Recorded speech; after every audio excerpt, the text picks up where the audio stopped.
Hi, welcome to this week's episode of the Top Floor CEO podcast. I'm delighted to be joined by Stephen Crosher of RheEnergise.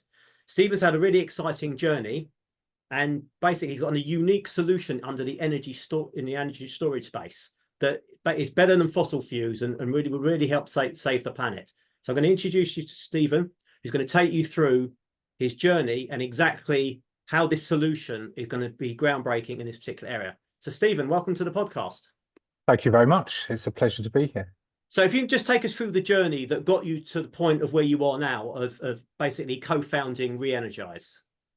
Yeah, sure. So, as I was introduced, I'm Stephen Crosher and I'm the CEO at RheEnergise and co-founded it with Graham Cook, who's our CFO, and Thomas Patani, who's our CTO. So he's in charge of the team, which does the really smart and intelligent stuff.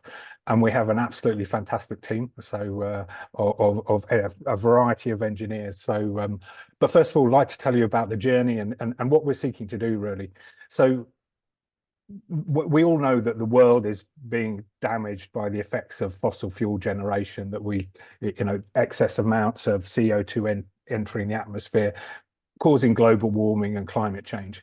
So everyone knows that there's a solution to that in the form of renewable energy. You can build out renewable energy and you can create green electricity from that, and you can also decarbonize other sectors through green electricity, such as through electric vehicles or electric heating of houses, etc., etc.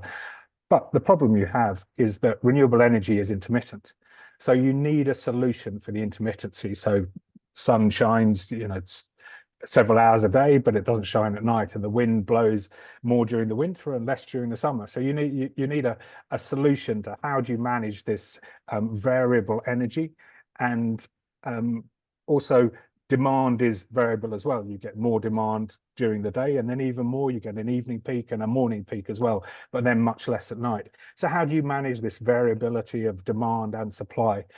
And the solution to that is energy storage, and particularly longer duration energy storage, which is where high density hydro come in. So what we're really as a solution for is we help facilitate more and more renewable energy by sitting in between the generation from wind and solar principally, and the customer doing what they want to do and doing what they all want to do. So we sit in the middle and we're a solution for balancing the two in real time.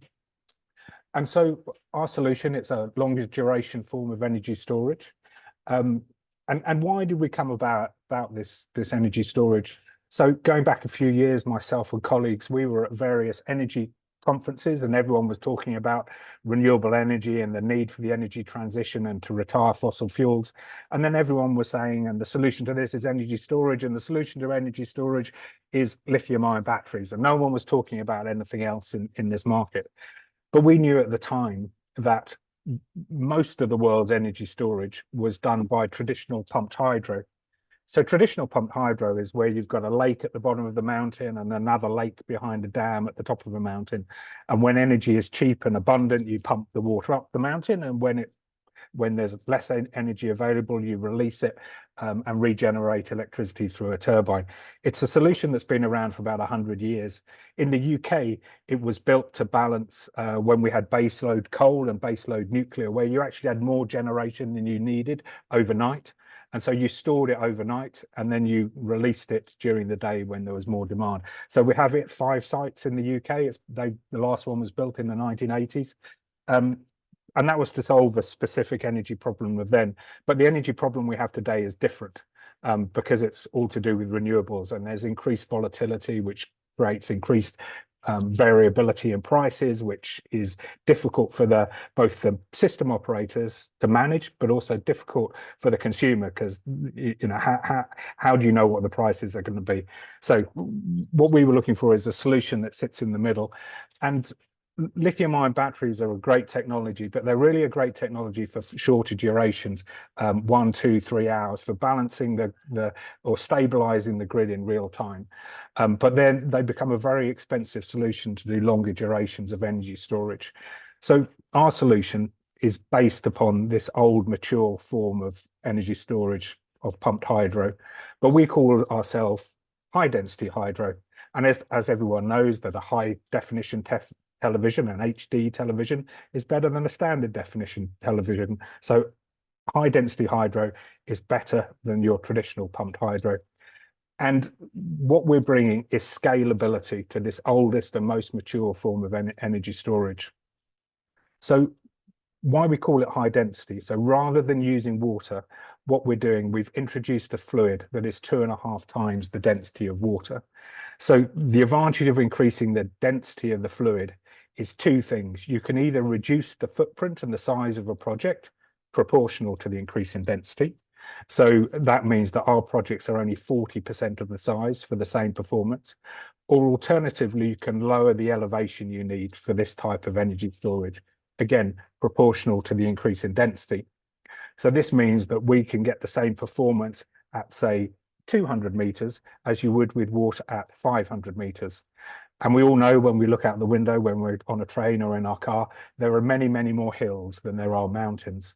So we have a solution that you can put on hills that you can find everywhere, rather than mountains that are only found in certain locations, the Alps and places like that. So what we're bringing is scalability to the oldest and most mature form of energy storage. That sounds amazing, Stephen. So will this save like an energy company like millions? And so what it does is ultimately it will save the consumer money, because renewable energy is now lower cost than generating energy from gas or coal or certainly nuclear. So renewable energy is already a lower cost form of generation. But the problem with that is its intermittency. So you get low prices and you get high prices, because you don't always have enough renewable energy, so you've got to back it up with other forms like gas to create that energy. What we're doing is effectively replacing that backup gas or the backup coal, so that you can have more and more renewable energy, which is lower cost. And then we help to stabilize the grid, which stabilizes prices, which ultimately feeds through to lower cost to the consumer. So what we're really trying to do is you decarbonize the power grid in the UK, but then in other countries across the world, we have a solution that is applicable, not only in wet places, in the places where you get traditional pumped hydro, because you need lots of water, but also in places which are very arid or a risk of risk of becoming deserts, such as the Middle East or southern United States, parts of Australia. We have a great solution because we don't rely on water in the same way. We manufacture this fluid and then it's in a closed loop system. So once it's in there, we just keep using the same fluid year after year. And we expect our projects to last at least 60 years. So we're creating true infrastructure assets where the construction activity is a one-off event, and then you can just keep using and bringing benefits to the energy companies. And because clearly if they're going to invest in an energy asset, some plant and machinery, that they'll look to make some money from it. But because the overall system is more stable and using a lower cost form of electricity as a generation, ultimately it becomes a lower cost solution to the consumer. And the beauty of this is, renewable energy will last forever. We're never going to run out of wind and sun. Well, we will eventually, I guess, whether in millions of years in the future, but in anyone's conceivable imaginative sort of future, we're not going to run out of renewable energy. And so once you've built a system like we're talking about, which is based on renewables, energy storage of different durations sitting in the middle, we actually have stable priced energy solutions forever. It's a solution that you can, once it's there, obviously you have to replace it, but it becomes a known cost, and consumers will love it. It will be incredibly predictable, and we'll electrify things, we'll clean up the air as a result of this. So what's not to like? It's a win-win for everyone. Sounds amazing. So you mentioned that at the moment the lithium batteries is the current solution for energy storage. Is there anything at the moment? Well, there's two current solutions at the moment: lithium-ion batteries for short durations, traditional pumped hydro for longer durations. They're really the only two that are on the market today, where you could say, you could go to the bank and say, can I borrow some money to build a project like this? They're really the only two in the energy storage space. There are a number of other solutions, including ours, which are emerging very rapidly.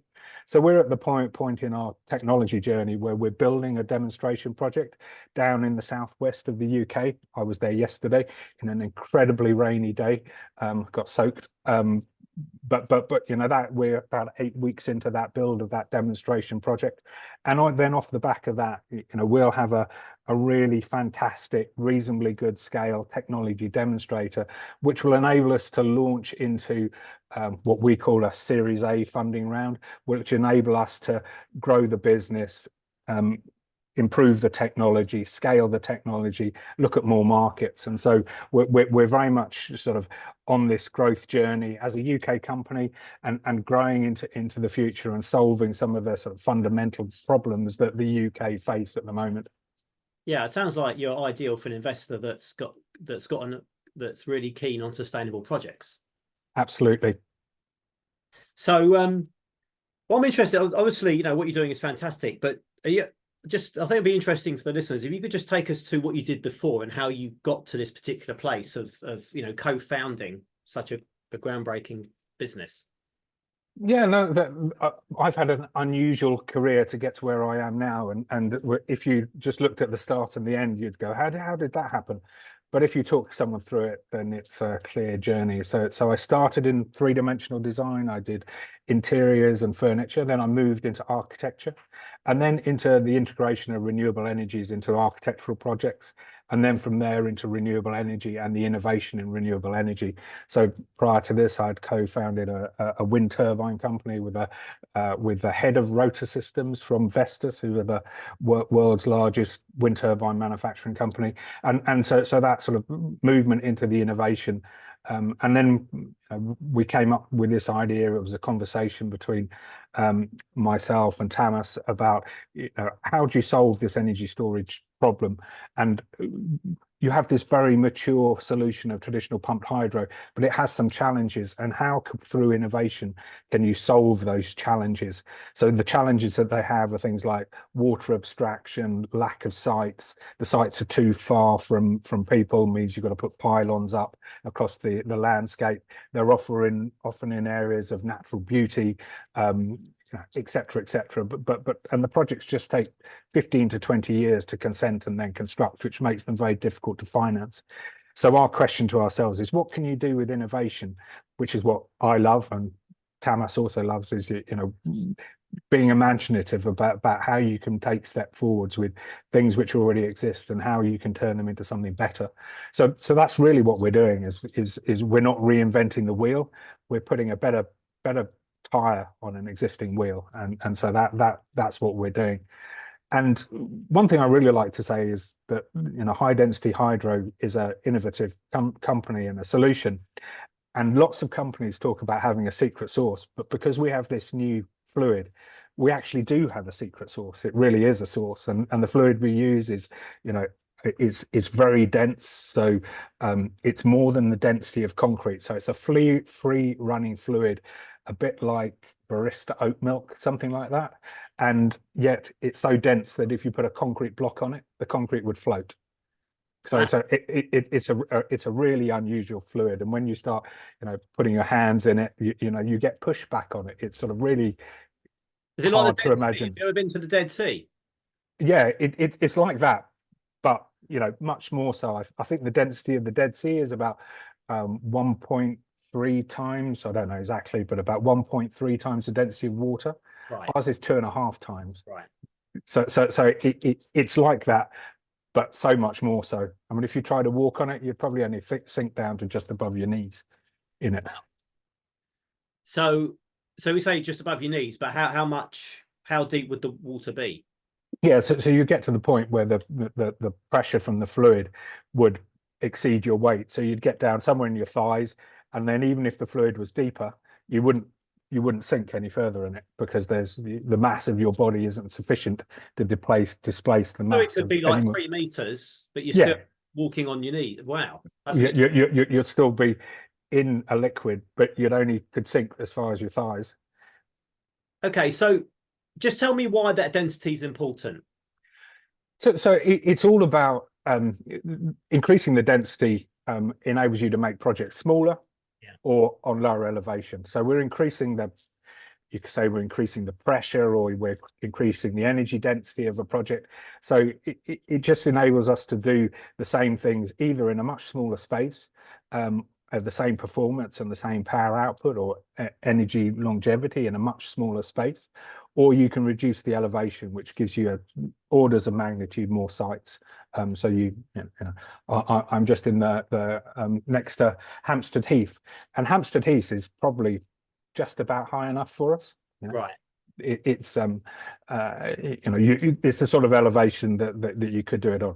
I'm sure we'd find it difficult to get permission to do it on Hampstead Heath, but just to give you an idea. But certainly, when we look across the UK, we've got this fantastic GIS mapper that we use. We have internally a guy called Adam, and he does these sort of surveys for us. And in the UK, we think there are at least 6,500 sites for us. Well, if you look at traditional pumped hydro, it's probably in the order of 20 that have got viable sites left. So it's orders of magnitude differently, and we find that this project sites are spread out across the whole country, with the exception of East Anglia. We don't find many sites in East Anglia, but nearly everywhere else, including to the south of London, south coast, certainly all the way up through the Midlands, Wales, you name it, we find sites where we could conceivably put a project. Just in total layman's terms, Stephen, I just want to see if I answered this right. So effectively, we get some energy from a wind farm or solar. We don't need it now. Correct. It goes to this dense liquid that Correct. It there for a long time. We use a pump to push that dense liquid up the hill. Okay. And is there any energy leakage? The leakage is probably slightly the wrong word, because we don't really lose anything in terms of the fluid or anything like that. But the act, you push it up the hill, and so you're using an electric motor and a mechanical pump to push it up the hill, and you can never have anything that is 100% efficient. So the act of taking electricity and turning a pump and pushing this fluid up the hill, you get some losses. So what you end up at the top of the hill, you've got slightly less than you put in, and then you get the same when you go back down. It comes back down the hill and goes through a turbine, and then back through an electrical generator, and then back to the grid. So each one of these stages loses a small amount of energy. So what happens is of the 100% of energy you put in, you get about 80% back.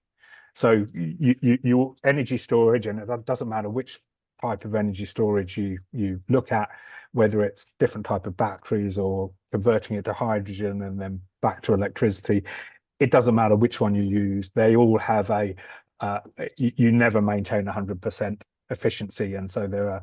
No, is it sorry? So let me and correct if I'm wrong, Steve, because obviously I'm quite layman on this. So if I've got a field and a hill, and I've got some wind turbines, and then there's a way that the wind turbines generate electricity, and it goes to this dense liquid, your solution, this high density hydro.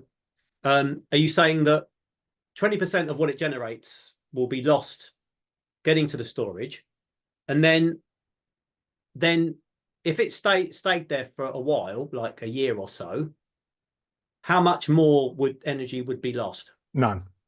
Right. None. Wow. Right, yeah. So it's the round trip efficiency, and for us, from the wind turbine to the hydro. So from the electricity from the wind turbine in this instance. Yeah. Through our system and then back to the electricity power grid. So it's the whole thing. So it's going from electricity back to electricity. You lose 20%. Okay. So and it doesn't matter whether that you hold it for a day or for a half a week or a whole week. You don't lose any more by holding it there. But it's just as you move it, that's when you lose it. So what's the longest it would need to wait before the grid was ready for it? You would expect it to be operating on a daily basis. Okay. So what you find is that when you're looking at grids dominated by solar, it's a daily cycle. You get sun during the day, and you've got a morning and evening peak, and some at night, and you're discharging it on a daily cycle. So you'd use a 10 or 12 hour project like ours 365 days a year. So that would be on a grid dominated by wind. It's a little bit different. The wind weather systems tend to average 2 a week.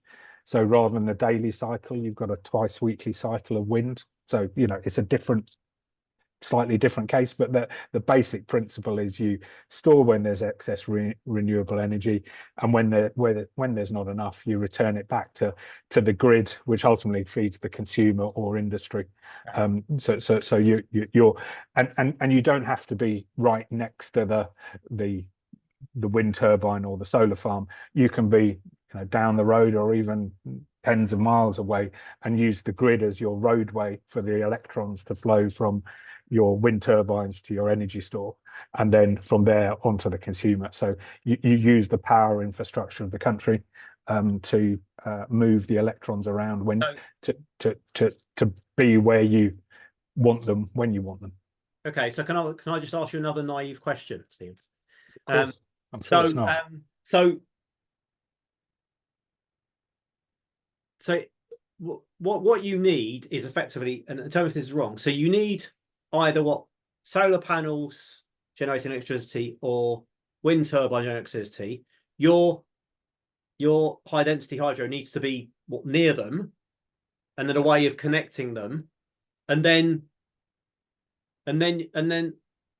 is there a way that it needs to be connected to the grid somewhere? Is there a place that it needs to be easily connected to the grid, or could that be yeah, so when you have it's all connected to the grid. The grid is like the road network, in the way that you walk out your front door and then you go to the shops either on the pavement or in the car, and then you go in the shop. So you could say that the shop is like the wind generator, and it's connected via the roads to your house. And it's the same with the power system, that you effectively have a road system, which is the grid infrastructure. So that's at high voltages, it's the pylons that you see, or at lower voltage, it's those the telegraph poles with the wires on the top. And so that's your grid infrastructure, and then sometimes it's buried under the road, but it all comes into someone's house, and it goes into shops, and it's connected via the grid infrastructure of the country back to your wind farms, solar farms, gas peaking plant, anaerobic digestion, nuclear power stations. It's all interconnected through the power grid, and so you can be close to you can be right next to the wind farm and right next to the consumer, or you can be somewhere else, because you're just connected via the road network, in effect, or in this case the power network. So do you need just someone that's got a wind farm or a solar farm, or is that something, if someone just had a field or a hill, you could create that as well? Yeah, absolutely. So you don't need, so people are already building the wind farms and the solar farms, so they're already generating electricity and putting it into the power grid.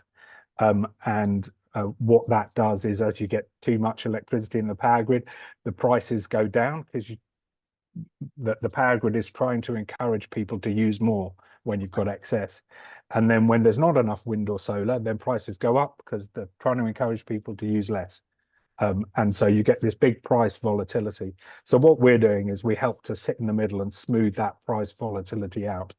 Okay, so you could have an existing farm and you just say, we can solve the price volatility form of this particular farm. Or if they just had a hill, you could provide not only the storage, but also you can add the electricity generating solar or wind farm as well. Yeah, absolutely. But they don't have to be in the same place. We can be distant from them as well. You can have the wind. How far could you be for it still to work? Well, there's probably technically almost no limit, actually. So so quite an interesting project that's being discussed at the moment is there's a proposal for a power cable to go from Morocco to the UK. Right. And so you generate your solar power in Morocco, you send it under the sea all the way to the UK, and so once it's going under the sea, it's just electrons going down a pipe or along a wire. And so you could, in that instance, you could put your energy storage in Morocco and be near the solar farm, or you could put it where it lands in the UK and be, as it comes in, you can store it when it comes in during Morocco's daytime hours, which are nearly the same as the UK's, but and then so you could store it in the UK. So actually there is, you know, it's not really a distance issue. It's there's sort of technology about voltages and losses and, you know, things like that, which affect how you would do it and the cost of doing it. But, you know, they don't have to be near each other. Okay, I suppose near would be better, because then I suppose the investment would be higher, because then you've got to create the cable. Yeah, I mean the cables already exist. Right. So it's, you know, going back to someone's house and the supermarket analogy is that you could, and there's roads in between. You can choose to walk to your corner shop and buy certain things, or you can choose to go further to a much bigger supermarket, but they're all just connected together, and so they're as the consumer, you use the road network to get to the shops, and it's the same. And the shops, in our analogy, is the generation, and different shops are different types of generation, whether they're wind or solar, but ultimately it all connects back together. And you know, you could choose to go, if you lived in London, to a shop in Edinburgh. You know, you could do, but you know, it's not very sensible, but you could do if that's what you wanted to do. Okay, so the wind farm connects to the network, as opposed to going straight to the grid. It goes straight to your storage, because the grid's not ready for it now, even though that storage could be a long way away. Exactly. Yeah. Okay, thank you. It's really helpful. Very, very interesting, very new topic for me, but really helpful. So if an investor that is really keen on investing in green, you know, groundbreaking products like this one, how would they get in touch with you to explore this further? Yeah, just we have a form on our website of anyone who's interested in either investment, or if they think they've got a good site, or if they're a project developer, or you know, we have a form on our website which is reenergise.com, and you know, fill in that form, let us know who you are, and we'll be back to you. So and that is reenergise.com.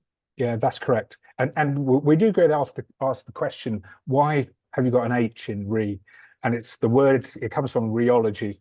So rheology is the sort of the composition of fluids. So, and we've created our secret sauce. So hence the re from rheology. And, yeah, very, very interesting. Yeah. And anyway, Stephen, that's been very interesting, and I want to congratulate you on you know, putting your time and effort in something that's going to change the planet, you know, save all of us. So, you know, so much needs doing, and there's not a lot of people doing it. So it's great that we've got people like yourselves that doing things that are going to have a massively lasting social impact, as well as something that would also benefit from a cost point of view for consumers and energy companies alike. So thank you very much, Stephen. That's been a pleasure. Thank you, Jamie. It's been a real pleasure. And just to sort of finish on a really positive note, is that, you know, it can feel that the problem of climate change and the energy transition is just too big, but actually we don't feel like that, because we can see that there are solutions emerging that are really viable and can actually make the difference, that you can retire fossil fuels in a reasonable time scale, and you can mitigate the effects of climate change and ultimately solve it. So we actually feel really positive about the future, and I know that not all people feel that there is climate anxiety, and but you know, we are positive because we have solutions to this big problem. Thank you, Stephen. That sounds fantastic. Thank you very much for joining. Thank you very much, Jamie.